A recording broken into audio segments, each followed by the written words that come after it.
Hello and नमस्कार दोस्तों। स्वागत है आपका हमारे यूट्यूब चैनल सफ़र सरकारी में। दोस्तों यहाँ पे हम देखने वाले हैं परीक्षा वाणी, जो कि उत्तराखंड के कंपटीशन के एग्ज़ाम जितने भी हैं, आप पीसीएस ले लीजिए, आप कांस्टेबल ले लीजिए, आप एसआई ले लीजिए, पटवारी ले लीजिए, सबके पॉइंट ऑफ व्यू से बहुत इम्पोर्टेंट बुक है। तो इसको हम यहाँ पे रिवीजन सीरीज चलाने वाले हैं। Not kind of revision, but यहाँ पे हम जितने भी फैक्ट हैं, जितने भी फैक्ट को इंक्लूड करने वाले हैं, तो डेफिनेटली आपको यहाँ पे बहुत कुछ देखने को मिलेगा, सीखने को मिलेगा। अगर आप एक कॉपी और पेन साथ में ले लें और नोट डाउन करते जाएं, तो डेफिनेटली ये आपको फ़ायदा पहुँचाने वाला ही सीरीज़ है। पहले बात कर लेते हैं। यहाँ पे देखिए, आपको मैप दिख रहा होगा उत्तराखंड का। ओके, ये है हमारा प्यारा सा उत्तराखंड। ठीक है, जब हम इसके भौगोलिक विस्तार के बारे में पढ़ेंगे, तो हम डेफिनेटली हर एक डिस्ट्रिक्ट के बारे में बात करेंगे, कहाँ पे कौन डिस्ट्रिक्ट है। ये तो सिर्फ अभी आपको ओवरव्यू देखने के लिए कि आप बस देख लीजिए।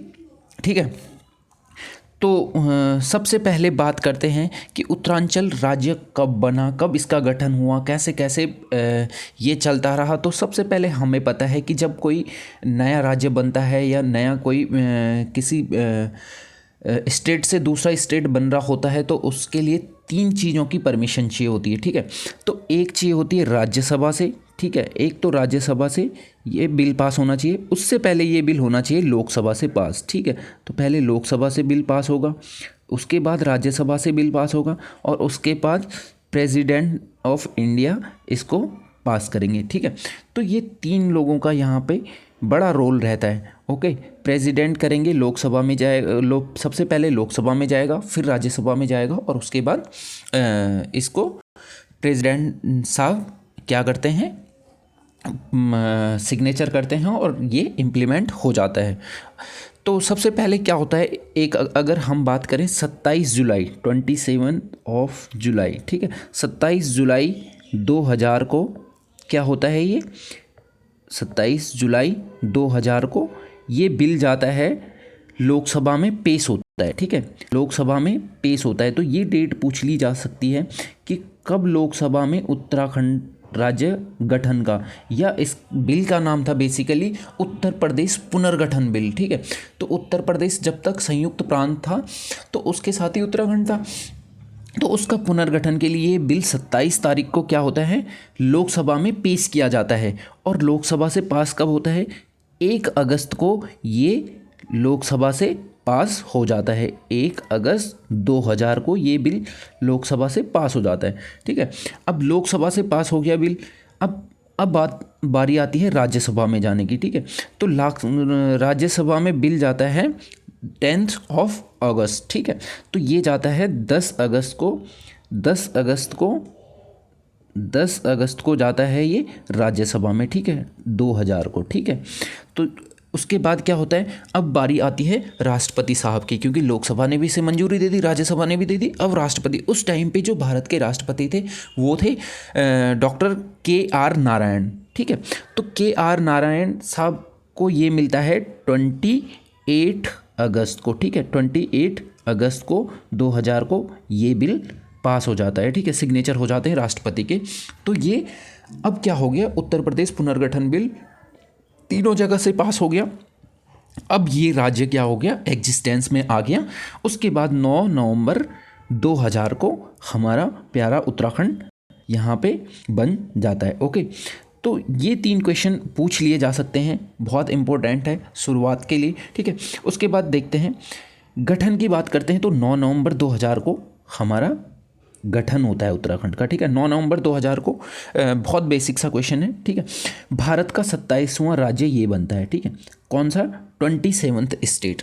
ठीक है, अगर हिमालयी राज्य की बात करें तो ये 11वां राज्य हिमालयी राज्य था। ठीक है, जब हमारा देश 47 में क्या होता है, आज़ाद होता है 1947 में, उस टाइम पे सिर्फ एक हिमालयी राज्य था, वो था असम। ओके, तो अब क्या हो गया, आज के टाइम पे 10 और बन चुके थे जब 2000 में उत्तराखंड बना। ठीक है, अब ये फिर से 10वां हो गया, क्योंकि जम्मू एंड कश्मीर क्या हो गया, वो राज्य से यूनियन टेरिटरी बन गया, तो इसलिए फिर इसका अब 10वां हिमालयी राज्य में नाम आ गया फिर। तो उस टाइम पे जब बना था यही पूछा जाता है अक्सर कि ये कौन सा हिमालयी राज्य था, तो ये था बेसिकली 11वां हिमालयी राज्य। ओके, उसके बाद अगर बात करें नेक्स्ट की, कि इसका पहले नाम उत्तराखंड पड़ने वाला था, लेकिन क्या हुआ कि इसका नाम उत्तरांचल पड़ गया। ठीक है, तो गवर्नमेंट ने सोचा कि फिर से इसका नाम उत्तराखंड करते हैं, क्योंकि ये जितने भी आप पुराणों में देखेंगे तो उनमें सिर्फ खंड का ही जिक्र होता है, जैसे मानस खंड का, जैसे केदार खंड का, तो सेम उसी को लेते हुए कि उत्तराखंड का ज़्यादा महत्व है, तो उत्तरांचल से इसका नाम 1 जनवरी 2007 को फिर से उत्तराखंड कर दिया जाता है। ठीक है, 1 जनवरी 2007 को, इम्पोर्टेंट पॉइंट है, 1 जनवरी 2007 को ये फिर से उत्तराखंड कर दिया गया था। ठीक है, उस टाइम पे सेंट्रल गवर्नमेंट थी कांग्रेस की, तो कांग्रेस ने ये बिल फिर से पास कराया और इसका नाम फिर से उत्तराखंड करा दिया गया। ठीक है, उसके बाद प्रतीक चिन्हों का निर्धारण होता है अप्रैल 2001 में। ठीक है, अप्रैल 2001 में देखो, कोई भी स्टेट होता है या कोई भी से कि हमारा देश होता है, उसके अपने प्रतीक चिन्ह होते हैं कि उसका सपोज राज्य पक्षी होगा, अब अगर देश की बात करें तो राष्ट्रीय पक्षी होगा, तो इसका निर्धारण किया गया अप्रैल 2001 में। ओके, नेक्स्ट अगर बात करें राज्य चिन्ह की, तो सबसे पहले राज्य चिन्ह, अगर आपने सब लोगों ने राज्य चिन्ह देखा होगा, ठीक, तो गोलाकार मुद्रा में 3 पर्वत चोटियाँ, नीचे गंगा की 4 लहरें, मध्य में अशोक की लाट, तो ये आपने देखा ही होगा। अक्सर जितने भी गवर्नमेंट ऑर्गेनाइजेशन हैं उत्तराखंड में, सब पर ये बना होता है। ठीक है, लाट के नीचे लिखा हुआ है सत्यमेव जयते। ओके, गंगा की 4 लहरें यहाँ पर आपने देखी होंगी, ऐसे में बनी होती हैं, बीच में 4 लहरें। ओके, पूछ लिया जाता है कि कितनी लहरें बनी हुई हैं। ओके, ऐसे करके प्रशासन का, यहाँ पे अशोक का लाट भी है। उसके बाद नेक्स्ट देखते हैं राज्य पुष्प ब्रह्म कमल, यहाँ से क्वेश्चन बनता ही बनता है। ठीक है, इस चैप्टर से आपको डेफिनेटली 4 से 5 क्वेश्चन आपको देखने को मिल जाते हैं। 4 या 5 क्वेश्चन 100% आपको इस चैप्टर से देखने से मिलते ही मिलते हैं। अगर राज्य पुष्प की बात करें तो वो है ब्रह्म कमल, हर किसी को पता है।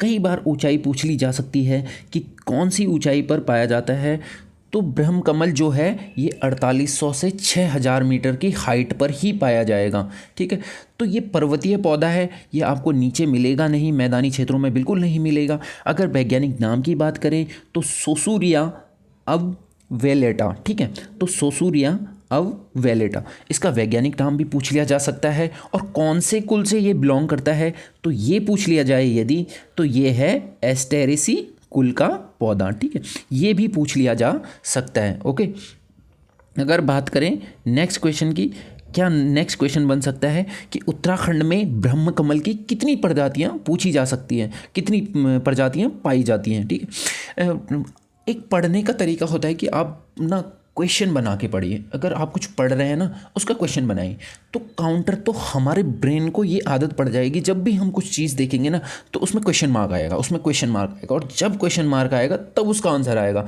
और जैसे ही आंसर आएगा तो वो ब्रेन हमारा ऑब्जर्व करके रखेगा कि हाँ ये इससे बिलोंग कर रहा है और इसका आंसर ये होगा। तो जब हम एग्ज़ाम में जाएंगे ना तो फिर डेफिनेटली हम बिना कुछ सोचे समझे सीधे आंसर जो होगा वो ब्रेन में फिट होया होगा और हम बिल्कुल सही करके आएंगे।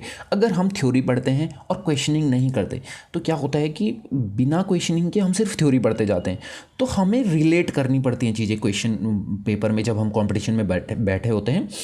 और वो रिलेट करते टाइम क्या हो जाता है, कई बार कुछ चीज़ें इधर उधर स्किप हो गई तो क्वेश्चन गलत हो जाता है, इवन दो कि हमें वो क्वेश्चन आता है, कि हमें वो क्वेश्चन आ भी रहा है तब भी हम उसे गलत करके आ जा रहे हैं। क्यों? क्योंकि हम रिलेट करने में अपना टाइम ख़राब कर रहे हैं। तो इसलिए अगर आप क्वेश्चनिंग करेंगे तो डेफिनेटली वहाँ से क्वेश्चन आपके दिमाग में छपा होगा, उसका आंसर छपा होगा और गलती की कोई गुंजाइश नहीं होगी। तो राज्य पुष्प देख रहे थे हम, कौन से कुल का था ये देख लिया था। उत्तराखंड में कितनी प्रजातियां पाई जाती हैं, क्वेश्चन बन सकता है उत्तराखंड में ब्रह्म कमल की कितनी प्रजातियां पाई जाती हैं, तो ये है इसका आंसर है 24। अगर विश्व की बात करें तो विश्व में कुल इसकी 210 प्रजातियां पाई जाती हैं। ठीक है, उसके बाद देखते हैं खिलने का समय कब होता है। ठीक है, तो जुलाई से सितंबर के बीच में ये 3 महीने तक खिला रहता है। ठीक है, उसके बाद अगर रंग की बात करें तो ये बैंगनी रंग का होता है। ब्रह्म कमल, फेन कमल या जो कस्तूरा कमल होता है ना, उसका कलर बैंगनी कलर होता है। ठीक है, अगर आप फूलों की घाटी का कोई भी गूगल कर लीजिए इमेज, वहाँ पे आपको बहुत सारे फूलों की घाटी बहुत फेमस है ब्रह्म कमल के लिए। अभी रिसेंटली अगर आप 1 साल के आसपास के था, ये करंट अफेयर था बेसिकली, कि वहाँ पे 14 साल के बाद ब्रह्म कमल का बड़ा सा खिल गया था। मतलब बहुत बड़े एरिया में 14 साल बाद वो ब्रह्म कमल की प्रजाति पाई हुई थी, खिली थी। तो ऐसे जब हम करंट अफेयर भी पढ़ते रहते हैं तो सारी चीज़ें ना रिलेट होती जाती हैं और वही हमारा फैक्ट और नॉलेज में इंक्लूड होता जाता है। ओके, नेक्स्ट अगर बात करें स्थानीय नाम की, स्थानीय नाम भी पूछ लिया जा सकता है कि स्थानीय नाम क्या है ब्रह्म कमल का। तो ब्रह्म कमल का जो स्थानीय नाम है वो है कौल पद्म। ओके, कौल पद्म। ठीक है, महाभारत में इसे किस नाम से पुकारा गया है, किस नाम का जिक्र हुआ है, तो ये हुआ है सौगंधिक पुष्प। ठीक है, अब नेक्स्ट बात करते हैं, ये तो हो गया हमारा ब्रह्म कमल राज्य पुष्प। उसके बाद बात करें नेक्स्ट है जो राज्य पक्षी की। देखिए मोनाल हमारा क्या है, हिमालय का मयूर कहा जाता है जिसे, वो हमारा राज्य पक्षी है। ठीक है, ऊंचाई की बात करें तो 2500 से 5000 मीटर की हाइट पर ये पाया जाता है। ये भी आपको हिल्स एरिया में ही मिलेगा। वैज्ञानिक नाम की बात कर लें, Lophophorus impejanus. Okay, Lophophorus impejanus. Monal क्या है, मादा की प्रजाति है। ठीक है, अगर बात करें जो मोनाल है ना, वो बेसिकली फीमेल होता है, मादा होता है। ठीक है, अगर नर, इसका नर होता है ना जो, वो डफिया होता है, उसे डफिया बोलते हैं। ठीक है, नर इसका डफिया होता है। ओके, अगर स्थानीय नाम पूछा जाए तो मुनाल इसे कहते हैं या मन्याल इसे कहते हैं। पूंछ का रंग हरा सा होता है, हल्का सा ग्रीन होता है पूंछ में। प्रिय भोजन की बात करें, आलू। ये पीसीएस में पूछा गया क्वेश्चन है। ठीक है, कि मोनाल का प्रिय भोजन होता है कौन सा, 2004 के आसपास के पीसीएस का क्वेश्चन था ये, कि प्रिय भोजन क्या होता है, आलू। तो ये इस के लिए भी काफ़ी इंपॉर्टेंट है। क्वेश्चन ऐसे बन सकता है कि मोनाल का प्रिय भोजन क्या होता है, तो आपको ऑप्शन दिया रहेगा आलू, सेब, अमरूद, कुछ भी दे देगा, तो आपको आलू करके टिक करके आना है। डेफिनेटली ये करेक्ट आंसर है। हिमाचल का राज्य व नेपाल का राष्ट्रीय पक्षी भी यही है। अब हिमाचल ने शायद इसको चेंज कर दिया है, तो नेपाल का अभी भी ये राष्ट्रीय पक्षी है। ठीक है, ये चट्टान या पेड़ के छिद्र में ही अंडे देती है, घोंसले बनाने की इसकी आदत नहीं होती। ठीक है, ये इतना इम्पोर्टेंट था नहीं। अगर आप बात करें राज्य पशु की, ओके, राज्य पशु की, यहाँ से क्वेश्चन बन सकता है क्योंकि पशु ये ना एक तरीके से ये ना विलुप्त होने की कगार पे थे और गवर्नमेंट ने बहुत एफर्ट्स डाले कि हम इसको बचाएं। तो काफ़ी काम किया इस पे गवर्नमेंट ने और काफ़ी हद तक ठीक चल रही थी, अभी चीज़ें ठीक चल रही हैं और काफ़ी इम्प्रूवमेंट हुआ है इसमें। तो राज्य पशु के बारे में पढ़ लेते हैं। राज्य पशु की बात करें तो वो है कस्तूरी मृग, इसे हिमालयन मस्क डियर कहते हैं। ऊंचाई अगर की बात करें कहाँ मिलता है तो 3600 से 4400 मीटर की हाइट पर ये मिलता है। देखो जितने भी उत्तराखंड के हैं ना, तो उत्तराखंड एक तरीके से पर्वतीय राज्य है। ठीक है, तो जितने भी हमारे राज्य चिन्ह होंगे या राज्य पक्षी पशु जो भी होंगे, ठीक है, उनमें उत्तराखंड की झलक मिलेगी और उत्तराखंड पर्वतीय है तो इसलिए सारी चीज़ें वो हैं जो पर्वतों में पाई जाती हैं। ठीक है, तो हाइट 3600 से 4400। सब मैं ये बात इसलिए बोल रहा हूँ कि अगर सपोज राज्य पशु कस्तूरी मृग पूछ लिया जाता कि कौन सी हाइट में आता है, ठीक है, 4 ऑप्शन दिए रहेंगे आपको, तो आप ये नहीं कर सकते कि वहाँ पे लिख रखा है कि 700 से 1000 मीटर की ऊंचाई पर, ठीक है, 700 से 1000 मीटर की ऊंचाई पर, ये नहीं कर सकते आप। ठीक है, क्योंकि ये कॉमन सेंस हमारा डेवलप हो जाएगा जैसे ही हम चीज़ों को रिलेट करना शुरू करेंगे। अच्छा पर्वतीय है, अच्छा उत्तराखंड का हिल में पाया जाएगा, हिल कहाँ से शुरू होते हैं, ठीक है, 1500 2500 इस मीटर पे, तो फिर 1-2 आंसर आपके क्या हो जाएंगे, वहीं से एलिमिनेट हो जाएंगे। और फिर अगर आपको थोड़ा बहुत कन्फ्यूजन भी रहेगा तो फिर भी आप 50-50 वहाँ पे खेल सकते हैं। तो ये चीज़ें हमें रिलेट करनी पड़ेंगी। ओके, उसके बाद नेक्स्ट की बात करते हैं। वैज्ञानिक नाम मास्कस काइसोगास्टर। ठीक है, मास्कस काइसोगास्टर। ओके, इसका वैज्ञानिक नाम है। कितनी प्रजातियां पाई जाती हैं उत्तराखंड में? 4 प्रजातियां, ठीक है। रंग भूरा, साथ में काले नीले धब्बे, ठीक है। तो ये था हमारा राज्य पशु। अब देखो इसमें ना सुरक्षा के लिए 2 बड़े दांत होते हैं, सींग नहीं होते इसमें, ठीक है।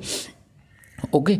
और उत्तरकाशी, पिथौरागढ़, फूलों की घाटी, यहाँ पे ये काफ़ी मात्रा में पाया जाता है। उसके अलावा अगर पूछ ले कि कौन कौन से स्टेट में पाया जाता है, तो कश्मीर में भी पाया जाता है, हिमाचल प्रदेश में भी पाया जाता है, सिक्किम में भी पाया जाता है, क्योंकि ये तीनों फिर से क्या है, हिल स्टेट हैं, ठीक है। उसके बाद बात करें, इसे काले पीले कर लीजिएगा, ठीक है, काले पीले धब्बे, ओके। 2 बड़े दांत होते हैं। औसत आयु अगर पूछ ली जाए कि औसत आयु कितनी होती है, तो औसत आयु होती है इसकी 20 वर्ष, ठीक है, 20 वर्ष औसत आयु होती है। गर्भधारण की अवधि होती है 6 माह।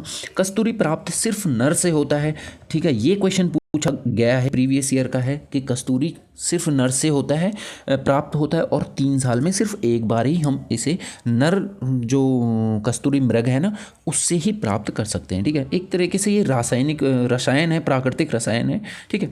अगर एक मृग में एक बार में कितना ग्राम, तो एग्जैक्टली पूछा जाएगा आपसे, ऑप्शन में दिया जाएगा, एक मृग से एक बार में 30 से 45 ग्राम तक, ठीक है, और 3 साल में, याद रखना, ठीक है। कस्तूरी क्या है? कस्तूरी क्या है? तो कस्तूरी है बेसिकली सुगंध वाला जटिल प्राकृतिक रसायन, ठीक है। तो बहुत खुशबू होती है इसकी, भले हमने कभी देखा है नहीं, लेकिन सुगंध वाला एक जटिल प्राकृतिक रसायन, ओके। अगर बात करें कि कस्तूरी मृग संरक्षण के लिए क्या क्या कार्य हुए हैं, ठीक है, तो फर्स्ट ऑफ ऑल 1972 में जब हमारा संयुक्त प्रांत था यूपी के साथ, तो उस टाइम पे कस्तूरी मृग बिहार का क्या किया गया था, बेसिकली कस्तूरी मृग बिहार बनाया गया था केदारनाथ वन्य जीव प्रभाग चमोली में, ठीक है। तो क्षेत्रफल इसका अगर पूछ लिया जाए तो 967.2 वर्ग किलोमीटर के एरिया में ये बनाया गया था, ठीक है। उसके बाद अगर बात करें, महरूड़ी कस्तूरी मृग अनुसंधान केंद्र 1977 में बना, जो कि स्थित है बागेश्वर में। यहाँ से भी क्वेश्चन बन सकता है कि महरूड़ी कस्तूरी मृग अनुसंधान केंद्र कब बना, तो पूछ लिया जाएगा, तो 1977 में बना। और कहाँ पर बना, तो ये बना बागेश्वर में, ओके। नेक्स्ट देखते हैं, कस्तूरी मृग प्रजनन एवं संरक्षण केंद्र, ठीक है। तो कांचुला खर्क में, देखें अभी एक क्वेश्चन पूछा हुआ था, मैंने ये देखा हुआ है प्रीवियस ईयर में कि कांचुला खर्क किस चीज़ से रिलेटेड है, ठीक है। तो कांचुला खर्क किस चीज़ से रिलेटेड है, ये है कस्तूरी मृग प्रजनन एवं संरक्षण केंद्र। और कब बनाया गया, 1982 में। कहाँ पे है, एक और है अस्कोट अभयारण्य 1986 में, और अस्कोट आपको पता है पिथौरागढ़ में है। NH9 हमें अस्कोट तक लेके जाता है, ठीक है। उसके बाद बात करें राज्य वृक्ष की, डेफिनेटली यहाँ से भी क्वेश्चन बन सकता है।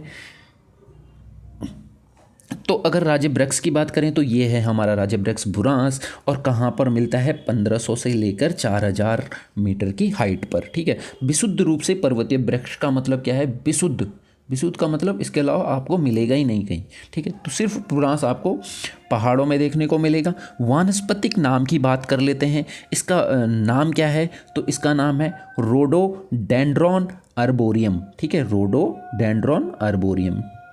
ये क्लियर हो गया। रंग की बात करें तो चटक लाल इसका रंग होता है, आपने देखा होगा अगर आप हिल एरिया में गए होंगे तो। और 11,000 से अगर ज़्यादा की हाइट की बात करें तो वहाँ पर ये सफ़ेद कलर का हो जाता है, ठीक है। सफ़ेद कलर का भी बुरांस वहाँ पर मिलता है, ओके। ये था राज्य वृक्ष की बात कर रहे हैं हम, ठीक है। खिलने का समय अगर बात करें तो फरवरी से अप्रैल के मध्य में ये खिलता है। बसंत ऋतु जब आती है बेसिकली, तो फरवरी से अप्रैल तक ही बसंत ऋतु चलती है। उस टाइम पे ये वृक्ष जो है अपने पुष्प, जो बुरांस के पुष्प हैं वो देखने को हमें मिलते हैं, ओके। गुण, अगर गुण की बात करें तो फूलों का जूस हृदय रोगों के लिए उपयुक्त होता है और रंग भी बनाए जाते हैं, ठीक है। तो बुरांस का जूस काफ़ी मात्रा में वहाँ पे हिल में लोग स्वरोजगार करते हैं बुरांस के जूस के से बनाने के संबंध में। तो ये यहाँ पे डेफिनेटली हृदय के लिए जो है उपयुक्त होता है। अगर संरक्षित वृक्ष की, ये क्वेश्चन पूछा जा सकता है कि बुरांस को संरक्षित वृक्ष की कैटेगरी में कब ऐड किया गया, तो ये 1974 में ऐड किया गया। ओके, नेक्स्ट की बात करते हैं शासन प्रशासन। ठीक है, ओके, शासन प्रशासन की बात करते हैं भाग अनुच्छेद में। ठीक है, ये बेसिकली पॉलिटी का पार्ट है, तो पॉलिटी का पार्ट है। ठीक है, तो अनुच्छेद 6 में हमारे शासन प्रशासन की बात होती है कि कहाँ पे हमारा राज्यपाल होगा, कैसे हमारा मंत्रिमंडल होगा, ये सारी चीज़ें शासन प्रशासन के अंदर आती हैं। ठीक है, आपको पता है कि यहाँ पे संसद अनुच्छेद 152 से लेकर 237 तक यहाँ पे इसका शासन प्रशासन का जिक्र होता है। प्रणाली की बात करें तो संसदात्मक प्रणाली है। ठीक है, अगर प्रमुख अंग की बात करें तो आपने पढ़ा होगा कार्यपालिका, विधानमंडल और न्यायपालिका। ठीक है, तो ये तीनों चीज़ें हम डिस्कस करने वाले हैं।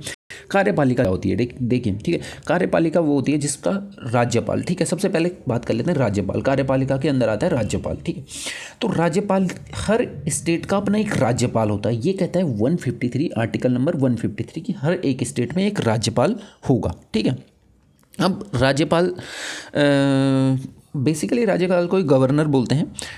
तो ये एक तरीके से राज्य का, जैसे हमारे इंडिया का प्रेसिडेंट है ना, जिसे कहते हैं कि फर्स्ट पर्सन ऑफ इंडिया। ठीक है, तो वो प्रेसिडेंट होता है। लेकिन अगर स्टेट की बात करें तो वो राज्यपाल होता है, कि राज्य का प्रथम नागरिक कौन होता है, तो वो राज्यपाल होता है। तो राज्य का संवैधानिक प्रमुख, ओके, ठीक है, और राज्य का प्रथम नागरिक। ठीक है, राज्य विश्वविद्यालयों का कुलाधिपति। ठीक है, कुलपति अलग होता है और कुलाधिपति अलग होता है।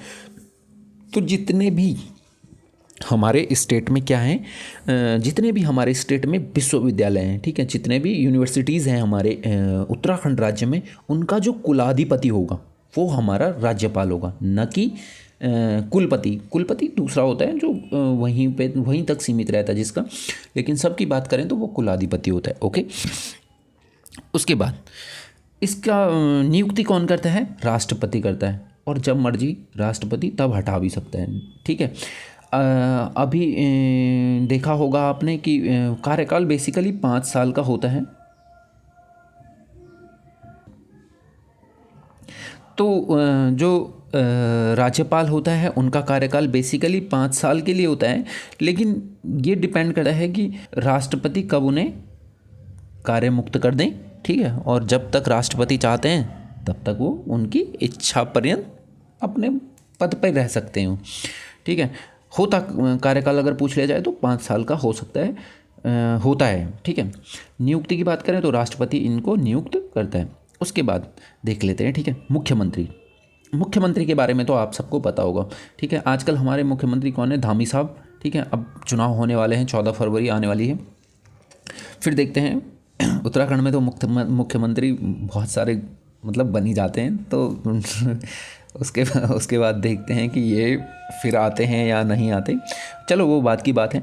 तो मुख्यमंत्री राज्य कार्यपालिका का वास्तविक प्रमुख होता है। ठीक है, जैसे देखो राष्ट्रपति फर्स्ट मेंबर ऑफ इंडिया है, जो प्रेसिडेंट है वो इंडिया का। ठीक है, लेकिन जो आपको काम करता हुआ दिखाई देगा ना, वो प्राइम मिनिस्टर दिखाई देगा। ठीक है, इधर मीटिंग वीटिंग, इधर घूमना फिरना, सब मतलब एक तरीके से सारी चीज़ों को डील कौन कर रहा है, वो कर रहा है प्रधानमंत्री। सेम सीन स्टेट के साथ भी है। देखो, राज्यपाल होता है, प्रथम नागरिक होता है, कोई मना नहीं कर रहा है, लेकिन हो क्या रहा है, मुख्यमंत्री उसका वास्तविक प्रमुख है। जितने डिसीजन हैं स्टेट में, जितने भी चीज़ें हैं, वो सब मुख्यमंत्री करता है। ठीक है, राज्य कार्यपालिका का वास्तविक प्रमुख होता है। ठीक है, अब इसमें देखो एक बात होती है, 164 के तहत, अनुच्छेद 164 के अनुसार राज्यपाल सर्वप्रथम मुख्यमंत्री की नियुक्ति करता है। ठीक है, 164 में तो राज्यपाल क्या करेगा, मुख्यमंत्री को नियुक्त करेगा। ठीक है, उसके बाद मंत्रिपरिषद बनाएगा। ठीक है, मंत्रिपरिषद बनाएगा। ओके, और मंत्रिपरिषद किसकी सिफारिश से बनाएगा, तो मुख्यमंत्री बोलेगा कि भाई साहब फलाने साहब को ये वाला डिपार्टमेंट दे दो, इसको भी मंत्री बनाना है, इसको भी मंत्री बनाना है, और ये मंत्री बना दिए। उसके बाद राज्यपाल ने क्या करना है, उनको शपथ दिलवानी है। ठीक है, 164 अनुच्छेद पूछ लिया जाए कि मंत्रिपरिषद का गठन किस से होता है, तो 164। और सबसे पहले कौन लेता है, मुख्यमंत्री शपथ लेता है। ओके, शपथ किस अनुसूची के तहत दिलाई जाती है, ये क्वेश्चन बन सकता है कि पद और गोपनीयता की शपथ जो वहाँ पे राज्यपाल दिला रहा है वो कौन सी अनुसूची में उसका उल्लेख किया गया है, तो दैट इज़ बेसिकली अनुसूची नंबर 3, ठीक है, तीसरी अनुसूची के तहत। ओके, उसके बाद आ जाते हैं महाधिवक्ता। ठीक है, तो महाधिवक्ता की बात सबसे पहले 165 में यहाँ पे महाधिवक्ता की बात की गई है। ओके, नियुक्ति कौन करता है महाधिवक्ता की, राज्यपाल नियुक्ति करता है। कार्यकाल निश्चित नहीं है। ठीक है, बेसिकली इसके लिए कुछ टर्म्स एंड कंडीशन होते हैं। इसकी एलिजिबिलिटी के लिए जो महाधिवक्ता होता है उसके लिए अगर बात करें, प्रथम महाधिवक्ता कौन थे, तो ये थे मेहरबान सिंह नेगी। ये इम्पोर्टेंट है, तो ये याद करना पड़ेगा, मेहरबान सिंह नेगी। ओके, नेक्स्ट विधानसभा अनुच्छेद 170। ठीक है, विधानसभा का गठन होता है। ठीक है, एक विधानसभा होती है, जैसे लोकसभा होती है देश में, वैसे ही विधानसभा होती है। ओके, तो कौन से अनुच्छेद 170 के तहत विधानसभा का गठन किया जाता है। और अगर योग्यताएं कि विधानसभा में जाने के लिए क्या क्या योग्यता हैं ये पूछ लिया जाए। ठीक है, तो एक विधानसभा की सदस्यता प्राप्त करने के लिए क्या योग्यता होनी चाहिए, तो वो आता है 173 में। अध्यक्ष और उपाध्यक्ष बनने चाहिए विधानसभा में, ये कौन सा आर्टिकल कहता है, तो ये कहता है 178। ओके, अधिकतम संख्या कितनी हो सकती है, दैट इज़ 500 और न्यूनतम 60। ठीक है, कुछ स्टेट हैं जैसे गोवा है, वहाँ पे क्या है 60 से कम है, लेकिन वो क्या एक तरीके से अपवाद हैं बेसिकली।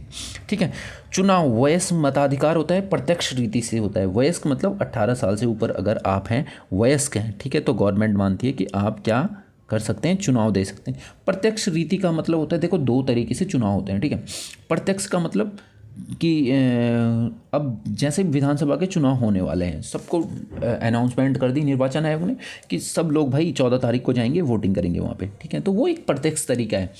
अब क्या हुआ कि जितने सपोज 71 MLA 70 MLA जाएंगे उत्तराखंड के चुन के। ठीक है, अब इनका चुनाव तो हो गया प्रत्यक्ष, लेकिन अगर इन्हें अपने आप में क्या बनाना है, मुख्यमंत्री बनाना है, सपोज अध्यक्ष बनाना है। ठीक है, तो ये लोग ना अपने आप में चुनाव करेंगे, उसमें जनता का कोई रोल नहीं है, ये 70 लोग मिलकर डिसाइड करेंगे कि ये हमारा नेता है। तो ये अप्रत्यक्ष हो गया। प्रत्यक्ष क्या हुआ, जिसमें हमने पार्टिसिपेट करा, जिसमें लोगों ने पार्टिसिपेट करा, दैट इज़ बेसिकली डायरेक्ट। ठीक है, प्रत्यक्ष। और अप्रत्यक्ष मतलब इनडायरेक्ट। तो इनडायरेक्ट मतलब उन लोगों ने डिसाइड करा और वहाँ उसे अध्यक्ष या जो भी वो चुन लिया। ठीक है, न्यूनतम आयु क्या है कि किस आयु में आप विधानसभा में जा सकते हैं, तो 25 वर्ष इसके लिए न्यूनतम आयु है। ओके, उसके बाद बात करें कार्यकाल कितना होता है। कार्यकाल 5 वर्ष का होता है, आपातकाल में 1 वर्ष तक बढ़ाया जा सकता है। ठीक है, अभी जैसे बात चल रही थी कोरोना का फिर से लहर आ गई, 3rd वेव आ गई, तो वहाँ पे बात चल रही थी कि जितने भी ये 5 स्टेट में अभी इलेक्शन होने वाले हैं कि इसे पोस्टपोन कर दिया जाए। तो ये बेसिकली आपातकाल वाला सीन हो गया कि यहाँ पे इमरजेंसी आ गई कि इसे एक्सटेंड कर दिया जाए। तो ये कार्यकाल बढ़ सकता है, लेकिन सिर्फ एक कंडीशन पे कि जब कुछ आपातकाल चल रहा हो। ठीक है, गणापूर्ति मतलब गण कब, जो वोटिंग है ना वो बेसिकली जब इनका क्या होता है, विधानसभा में कैबिनेट की मीटिंग चलती है, कैबिनेट वो जब विधानसभा सत्र होता है ना, तो वहाँ पे 70 लोग होते हैं। ठीक है, तो उसमें कम से कम कितने लोग आने चाहिए, 10 लोग आने चाहिए। ठीक है, तो उसके बाद ही ये सेशन स्टार्ट होगा, इसका मतलब ये है। ठीक है, 2 सत्रों के मध्य अधिकतम 6 माह का ही अंतर हो सकता है। तो मतलब एक तरीके से हम कह सकते हैं कि साल भर में 2 यहाँ पे क्या होंगे, सत्र होंगे। ठीक है, अब जब उत्तराखंड राज्य बना तो उस टाइम पे कितनी विधानसभा सीटें थी, जब ये संयुक्त प्रांत में था, यूपी के साथ था, तो यहाँ पे ओनली 22 सीट्स आर देयर। ठीक है, वर देयर, सॉरी, यहाँ पे 22 सीट्स थी। वर्तमान की अगर बात करें तो 70 और +1 71 ये एंग्लो इंडियन के लिए रिजर्व्ड है। आरक्षण की बात करें कि सीटों पे कितनी आरक्षित सीटें हैं, तो ये 15 सीटें आरक्षित हैं, ठीक है, 15 सीटें आरक्षित हैं, लेकिन इसके अंदर ब्रैकेट में लिखा हुआ है एससी के लिए 13 है और एसटी के लिए 2 हैं, ठीक है। तो आपसे पूछेगा एससी के लिए उत्तराखंड में कितनी सीटें आरक्षित हैं, तो 13 हैं। एसटी के लिए कितनी हैं, 2 हैं। ये क्वेश्चन न जाने कितनी बार, न जाने कितने क्वेश्चनों एग्जाम में पूछा गया है, ठीक है। तो ये तो आना ही आना चाहिए। ओके, गठन से पूर्व विधान परिषद था यहाँ पे, अभी भी यूपी में विधान परिषद है, 7 या 8 स्टेट हैं पूरे ऑल ओवर इंडिया में जिनका अपना विधान परिषद है, तो 9 यहाँ पे उनके मेंबर भी थे, ठीक है। तो कुल मिला के जब गठन हुआ था ना, तो उस टाइम पे 22, ठीक है, प्लस 9 लोगों ने क्या बनाया था, यहाँ पे अंतरिम सरकार का गठन किया था, 31 लोगों ने बेसिकली, ठीक है। लेकिन क्या हुआ था, एक जो थे भाई साहब उनका कार्यकाल हो गया था विधान परिषद वालों का ख़त्म, तो कुल बचे यहाँ पे 30 सदस्य ही बचे थे, ठीक है। तो जिसमें से 23 जो थे वो बीजेपी के थे, भारतीय जनता पार्टी, उसके बाद 3 थे सपा के, ठीक है, 2 थे बीएसपी के और 2 थे कांग्रेस के। इतने लोग थे यहाँ पे जब अंतरिम विधानसभा जिस दिन राज्य का गठन हुआ उस दिन पे, ठीक।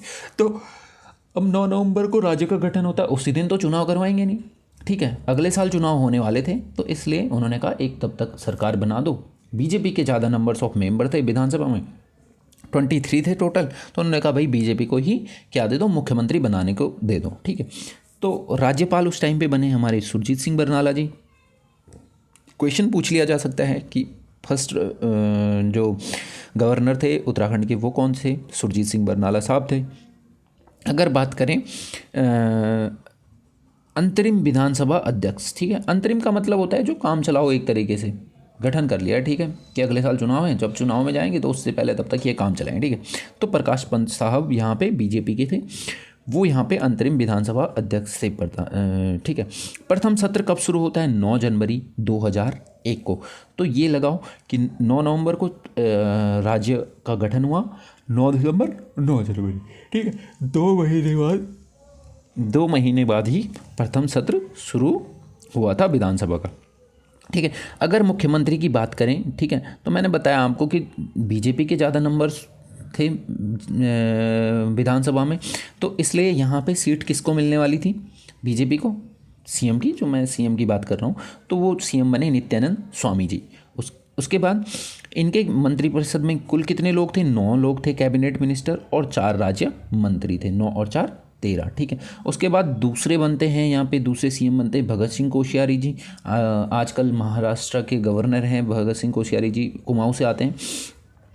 उसके बाद अगर बात करें इनकी मंत्रिपरिषद, ये नेक्स्ट ईयर में बने थे बेसिकली, 1 साल के आसपास नित्यानंद स्वामी जी वहाँ पे सीएम रहे, और 2001 के अक्टूबर की बात है ये, जब भगत सिंह कोश्यारी जी यहाँ पे मुख्यमंत्री बनते हैं। तो इनकी मंत्रिपरिषद में भी 9 कैबिनेट मंत्री थे और 3 राज्य मंत्री थे, 1 राज्य मंत्री यहाँ पे कम हो जाता है।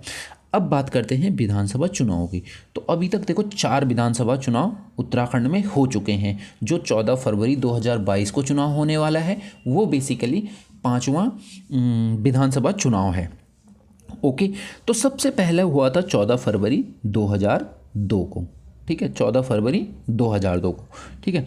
उस टाइम पे मतदान का प्रतिशत कितना था, 54.34%, 54.34%, ठीक है, बहुत कम है, बहुत अच्छा नहीं है। तो उस टाइम पे अवेयरनेस भी नहीं थी, ठीक है, भले अभी भी चुनाव का इंडिया में थोड़ा वैसा ही रहता है, 60-65 तक चले जाना बहुत बड़ी बात होती है। तो 54 था बेसिकली फर्स्ट टाइम में, 54.34%, 14 फरवरी 2002 को हुआ था, ठीक है।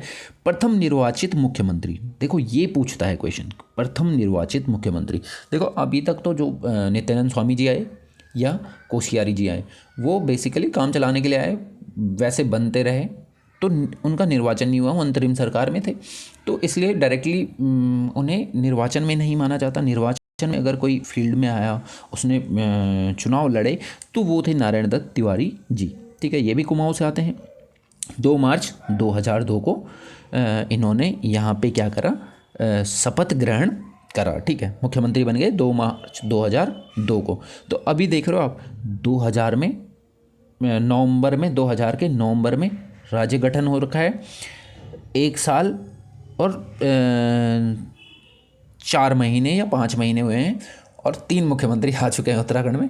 तो उत्तराखंड में मुख्यमंत्री बहुत बढ़िया, वैकेंसी नहीं आती वो अलग बात है, लेकिन मुख्यमंत्रियों के लिए काफ़ी वैकेंसीज हैं, वो अच्छी बात है। प्रथम निर्वाचित विधानसभा अध्यक्ष यशपाल आर्य जी थे, ठीक है, निर्वाचित विधानसभा अध्यक्ष यशपाल आर्य, ठीक है। दूसरे विधानसभा चुनाव होते हैं 21 फरवरी 2007 को। अभी इसी 21 फरवरी से पहले 1 जनवरी 2007 गया था, जब क्या हो गया था, उत्तराखंड यहाँ पे नाम पड़ गया था, उत्तरांचल का नाम उत्तराखंड पड़ गया था। तो दूसरे विधानसभा चुनाव होने वाले थे, उससे पहले ही इन्होंने उत्तरांचल का नाम बदलकर उत्तराखंड कर दिया था। तो उस टाइम पे अगर बात करें 61.6%, काफ़ी अच्छा, पिछली बार 54.34% हुआ था, तो उससे थोड़ा अच्छा है, इम्प्रूवमेंट है, मतदान परसेंट बढ़ा। उसके बाद मुख्यमंत्री की बात करें तो भुवन चंद खंडूड़ी साहब यहाँ पे मुख्यमंत्री बनते हैं, कब, 25 जून 2009 को, ठीक है। तो भुवन चंद खंडूड़ी की तो मैं तारीफ़ क्या करूँ, काफ़ी एक लीडर है ना, जो वो काफ़ी इनमें बहुत इन्होंने एक तरीके से अफसरशाही पे बहुत लगाम लगा दिया था उत्तराखंड पे। तो बहुत लोगों ने इनका विरोध भी किया, लेकिन वो सब दूसरी बातें हैं। तो भुवन चंद खंडूड़ी का हमें तो बहुत अच्छे से कार्यकाल मालूम है कि इन्होंने बहुत अच्छा वहाँ पे एक तरीके से चेंज करने की कोशिश करी। फिर रमेश पोखरियाल निशंक जी बने 11 सितंबर 2011 को, खंडूड़ी फिर से मुख्यमंत्री बनते हैं, ठीक है। फिर से रमेश पोखरियाल निशंक जी बने, उसके बाद दोबारा से अगेन फिर चुनाव होने वाले थे 2012 में। तो इसलिए जो रमेश पोखरियाल जी ने, निशंक जी ने वहाँ पे एक तरीके से ये पॉलिसी है, बीजेपी के थे दोनों लीडर, फिर से इनको हटा के खंडूड़ी जी को फिर से चुनाव में जाने के लिए मुख्यमंत्री बना दिया गया। और उस टाइम पे विधानसभा अध्यक्ष से हरबंश कपूर जी, ठीक है। तीसरे विधानसभा चुनाव होते हैं 2012 में, 30 जनवरी 2012 को। विधानसभा अध्यक्ष होते हैं गोविंद कुंजवाल। उसके बाद मुख्यमंत्री की बात करते हैं विजय बहुगुणा, ठीक है। 1 फरवरी 2014 से हरीश रावत जी को फिर से यहाँ पे मुख्यमंत्री बना दिया जाता है, ठीक है। राष्ट्रपति शासन लगता है 27 मार्च से 11 मई तक और 46 दिन के लिए। तो ये देश में सबसे कम लगने वाला राष्ट्रपति शासन था, 27 मार्च 2016 से, ठीक है, 11 मई तक लगा। चौथी विधानसभा चुनाव होती है यहाँ पे 15 फरवरी 2017 को और मतदान होता है 68.29%। देख रहे हैं आप, काफ़ी इम्प्रूवमेंट हुआ है, ठीक है।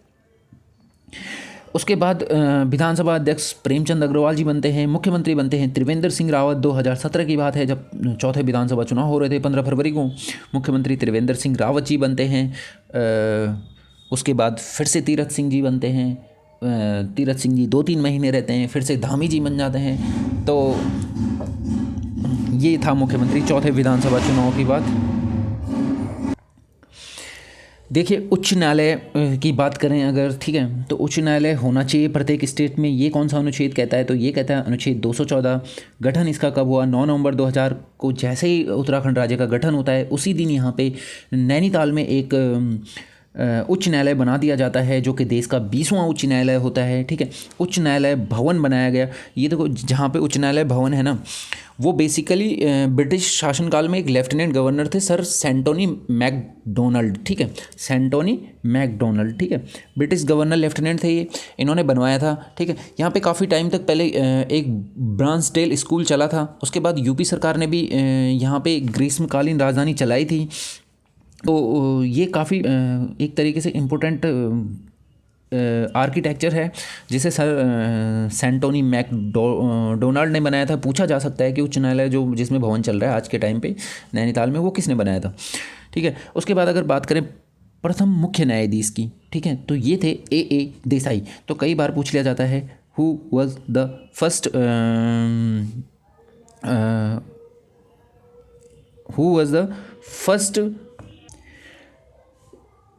तो बेसिकली पूछा जा सकता है कि who was the first chief जज ऑफ उत्तराखंड। तो ये थे अशोक अभयंकर देसाई। अगर अभी की बात कर लें तो ये हैं संजय मिश्रा जी। और अगर ये पूछ लें कि भारत के मुख्य न्यायाधीश कौन हैं, तो ये हैं न्यायमूर्ति शरद अरविंद बोबड़े साहब। ठीक है, तो संजय मिश्रा उत्तराखंड के हैं, संजय मिश्रा, ओके। और बोबड़े साहब हैं कहाँ के, बोबड़े साहब हैं इंडिया के, ओके। नेक्स्ट चलते हैं, प्रथम रजिस्ट्रार थे GCM रावत साहब, ओके। अगर यहाँ पे पूछ लिया जाए कि जो 45 फास्ट ट्रैक कोर्ट हैं ये कब बनाए गए, तो ये थे 2001 अप्रैल में 45 यहाँ पे फास्ट ट्रैक कोर्ट त्वरित न्यायालय इन्हें कहा जाता है, इनका गठन किया गया। ठीक है, बाकी कुछ लोक अदालतों की भी यहाँ पे व्यवस्था की गई है। लोक अदालत से क्या मतलब है कि जहाँ पे निःशुल्क कानूनी परामर्श या सहायता लोगों को दी जाती है। उत्तराखंड कानूनी सहायता एवं परामर्श बोर्ड ने बोर्ड की इसके लिए स्थापना की ताकि इनका व्यवस्था और संचालन ये कर सके। ठीक है, लोक अदालतों का। ठीक है, उसके बाद बात करते हैं नेक्स्ट, जिलों का गठन कब हुआ और कैसे कैसे हुआ।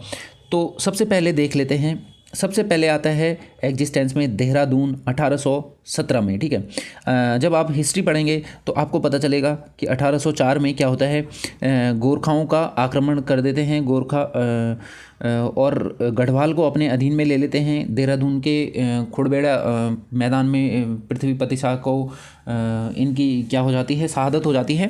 उसके बाद गोरखा यहाँ पे आक्रमण कर लेते हैं। उसका बदला लेने के लिए, अपने पिताजी का बदला लेने के लिए गोरखाओं से उनके पुत्र होते हैं सुदर्शन शाह जी, ये 1814 में क्या करते हैं, अंग्रेज़ों की हेल्प से आक्रमण कर देते हैं गोरखाओं पे। और 1815 से यहाँ पे पूर्णतः ब्रिटिश राज हो जाता है। ठीक है, तो ब्रिटिश राज हो चुका था 1817 में। तब देहरादून डिस्ट्रिक्ट सबसे पहले बनता है।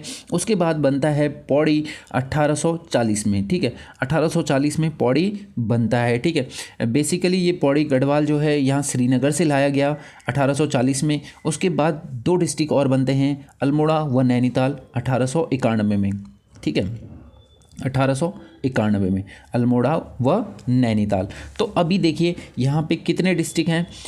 एक तो देहरादून बेसिकली तब सहारनपुर में था, तो देहरादून को काउंट नहीं करेंगे। तो अभी बेसिकली चल क्या रहा है, एक तो पौड़ी गढ़वाल हो गया, एक अल्मोड़ा व नैनीताल हो गया 1891 में, और एक टिहरी रियासत हो गई। तो ये 4 थे बेसिकली, टिहरी रियासत को मिला के ये कब तक रहते हैं, 1 अगस्त 1949 तक। ठीक है, अब टिहरी क्या होता है, टिहरी रियासत क्या होती है, 1 अगस्त 1949 को मानवेंद्र शाह जी क्या कर देते हैं, इससे पहले एक बिल पत्र में सिग्नेचर करते हैं, और 1 अगस्त 1949 को टिहरी गढ़वाल भी एक डिस्ट्रिक्ट बन जाता है उत्तराखंड का। उसके बाद बात होती है 1960 की, 24 फरवरी 1960 डेट पूछी जाती है, चमोली, पिथौरागढ़ और उत्तरकाशी। ठीक है, अभी 1 मिनट मैं बताता हूँ, चमोली, पिथौरागढ़ और Uttarkashi. Let me show you. Okay okay okay okay, तो यहाँ पे मैप में देखते हैं हम, एक आपको दिख रहा होगा उत्तरकाशी। ठीक है, यहाँ पे उत्तरकाशी है, यहाँ पे हमारा चमोली है। 1 मिनट में इसे क्लियर कर देता हूँ पहले। ठीक है, यहाँ पे आपको दिख रहा होगा उत्तरकाशी है, चमोली है ये, और ये पिथौरागढ़ है। ठीक है, तो ये 3 डिस्ट्रिक्ट जो कि सबसे टॉप में है, ये बनते हैं 1960 में, फरवरी 1960 में। ठीक है, 24 फरवरी 1960 में। ठीक है, अब यहाँ पे आप एक चीज़ देख सकते हैं क्लियरली कि इसे बनाने के लिए देखो, पहले हमारे पास अभी तक कौन कौन से डिस्ट्रिक्ट हैं, अल्मोड़ा है, नैनीताल है और पौड़ी गढ़वाल है। ठीक है, तो टिहरी यहाँ पे टिहरी का विलय हो चुका है 49 में, 1 अगस्त में। तो टिहरी से काट करके यहाँ पे कौन सा डिस्ट्रिक्ट बनेगा, टिहरी से काट कर बना यहाँ पे उत्तरकाशी जो टिहरी के ऊपर है। ठीक है, उसके बाद अगर बात करें पौड़ी ज़िले से चमोली। ठीक है, पौड़ी गढ़वाल, ये चमोली वाला एरिया यहाँ से पौड़ी से गया। उसके बाद अगर बात करें ये पिथौरागढ़ की, ठीक है। तो पिथौरागढ़ बेसिकली अल्मोड़ा ज़िले से यहाँ से ये कट करके पिथौरागढ़ बन गया, ठीक है। उसके बाद नेक्स्ट बात करते हैं जो हमारा ये था, ओके। तो उसके बाद उत्तरकाशी, पिथौरागढ़ और चमोली बन चुके हैं। हरिद्वार बनता है 28 दिसंबर 1988 को, ठीक है। इससे पहले क्या होता है, 69 में गढ़वाल मंडल गठित कर दिया जाता है। ये क्वेश्चन पूछा जा सकता है कि गढ़वाल मंडल का गठन कब हुआ, तो गढ़वाल मंडल बना 1969 में, ओके। हरिद्वार बन गया है 88 में। उसके बाद ऊधम सिंह नगर का, जो कि एक मैदानी ज़िला है, इसका गठन होता है 30 अगस्त 1995 को, ठीक है। तो इसका गठन हो गया। उसके बाद चंपावत की बात करें, चंपावत का और बागेश्वर का गठन एक ही दिन होता है 1997 में, और ये होता है सितंबर का महीना, 15 तारीख को सितंबर 97 को चंपावत और बागेश्वर 2 ज़िले बनते हैं। रुद्रप्रयाग एक ज़िला बनता है उसके अगले दिन, जो कि है 16 सितंबर 1997, ठीक, ओके। नेक्स्ट पंचायती राज व्यवस्था। देखो पंचायती राज व्यवस्था है हमारे यहाँ पे, ठीक है। तो पंचायती राज व्यवस्था कैसे काम करती है, कैसे फंक्शन करती है, ये सब हम देखने वाले हैं। तो बेसिकली पंचायती राज व्यवस्था है त्रिस्तरीय व्यवस्था। इसमें 3 लेयर्स होती हैं, 3 लेयर्स में काम होता है। और ये इम्प्लीमेंट कब की गई थी, 1961 में ये इम्प्लीमेंट की गई थी, ठीक है। 2008 की बात करें तो यहाँ पे महिलाओं के लिए रिजर्वेशन बढ़ाकर 50% कर दिया गया।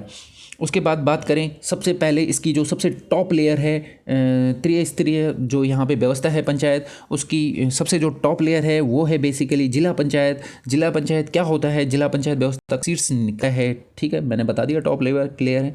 चुनाव कैसे होता है, वयस्क मताधिकार से आपने अपने जिला पंचायत सदस्य के लिए वोट डाला होगा, केतली कूतली वहाँ पर कुर्सी वुर्सी काफ़ी चुनाव चिन्ह रहते हैं, उन पर वोट डाला होगा, तो वयस्क मताधिकार होता है। और प्रत्यक्ष रीति से होता है। पूछ लिया जा सकता है कि जिला पंचायत का जो सचिव होता है वो कौन होता है, तो वो होता है मुख्य विकास अधिकारी, पंचायती राज अधिकारी, ठीक है।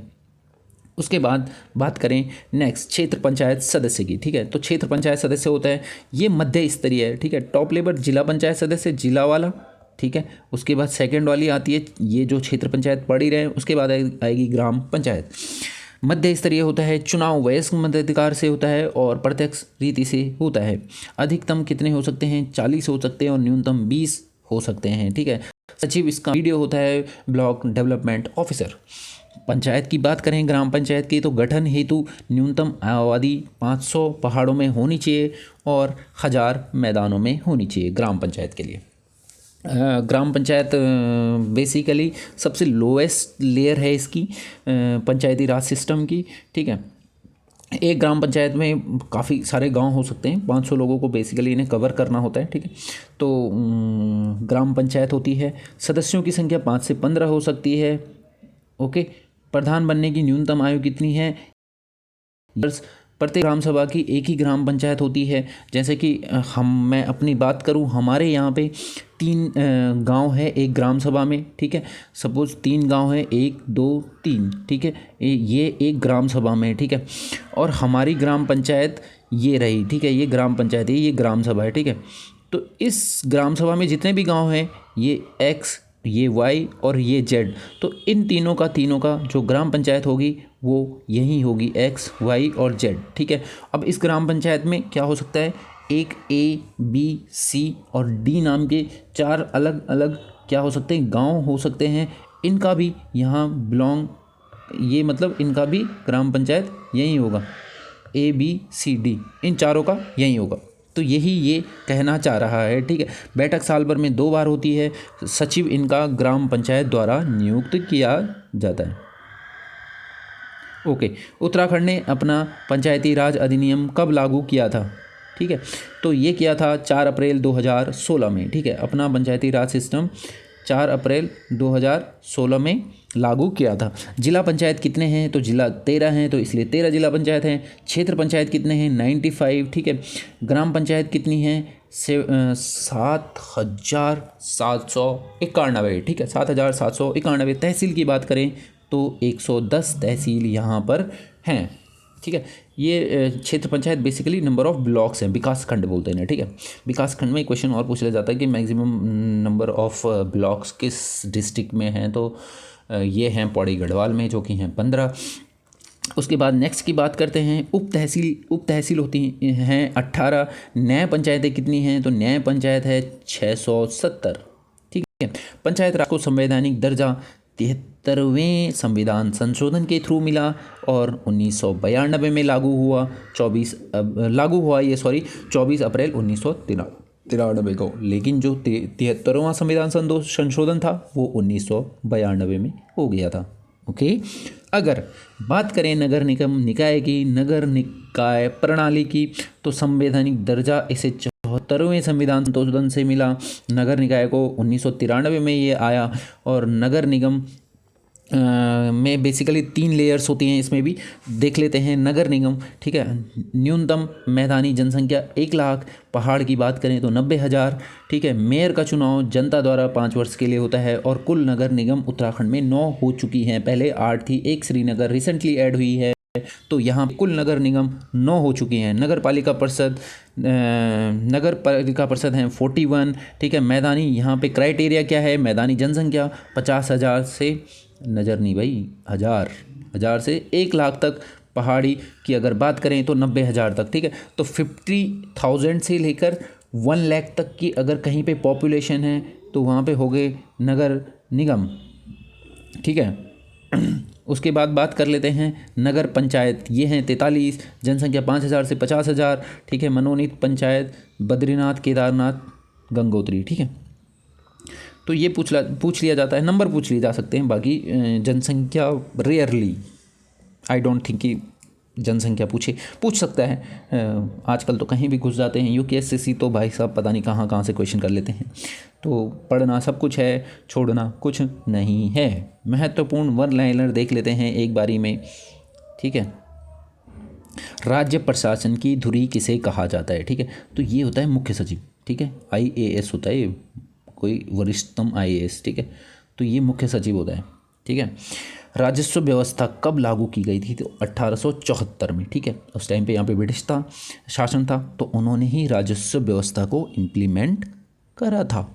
ओके, अंग्रेजी शासनकाल में कुमाऊं में कितने परगने थे, ठीक है। तो कुमाऊं में परगने थे 19, पट्टियाँ थी 125, गढ़वाल में परगने थे 11, पट्टियाँ थी 86।